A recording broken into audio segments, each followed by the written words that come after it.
Dawkins. How are you? I'm Ben Stein. I'm so sorry to keep you waiting. How are you? Fine, thank you. You have written that God is a psychotic delinquent invented by mad, deluded people.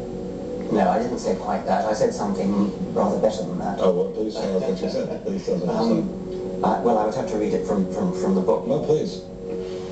The God of the Old Testament is arguably the most unpleasant character in all fiction. Jealous and proud of it, a petty, unjust, unforgiving control freak, a vindictive, bloodthirsty ethnic cleanser, a misogynistic, homophobic, racist, infanticidal, genocidal, filicidal, pestilential, megalomaniacal, sadomasochistic, capriciously malevolent bully. So that's what you think of God? Yeah. How about if people believed in a God of infinite lovingness and kindness and forgiveness and generosity, sort of like the modern day God? Why spoil it for them? Why not just let them have their fun and enjoy it? I mean, I don't want to spoil anything for anybody. I write a book, people can read it if they want to. I believe that it is a liberating thing to free yourself from primitive superstition. So religion's a primitive superstition? Oh, I think it is, yes. So you believe it's liberating to tell people that there is no God?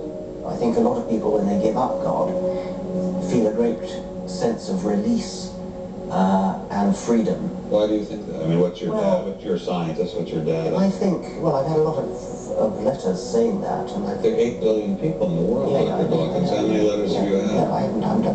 That's quite true. Professor Dawkins seemed so convinced that God doesn't exist that I wondered if he would be willing to put a number on it. Well, it's hard to put a figure on it, but I mean, I put it as something like, 99% against or something. Well, how do you know it's 99%? I don't. Say not 97. No, I did. You asked me to put a figure on it, and I'm not comfortable putting a figure on it. I think I just think it's very unlikely. What? But you couldn't put a number on it? No, of course not. So it could be 49%. Well, it would be. I mean, I think it's unlikely, but it's quite far from 50%. How do you know? I don't know. I mean, I put an argument in the book. Well, then who did create the heavens and the earth? Why do you use the word who? You see, you immediately beg the question by using the word who. Well, then how did it get created? Well, by a very slow process. Well, how did it start? Nobody knows how it started. We know the kind of event that it must have been. We know the sort of event that must have happened for the origin of life. What was that? It was the origin of the first self-replicating molecule. Right, and how did that happen? I've told you we don't know. So you have no idea how it started? No, nor has anybody. Nor has anyone else. What do you think is the possibility that intelligent design might turn out to be the answer to some issues in genetics or in evolution? It could come about in the following way. It could be that at some earlier time, somewhere in the universe, a civilization evolved by probably some kind of Darwinian means to a very, very high level of technology and designed a form of life that they seeded onto perhaps this planet. Now, that is a possibility and an intriguing possibility. And I suppose it's possible that you might find evidence for that if you look at the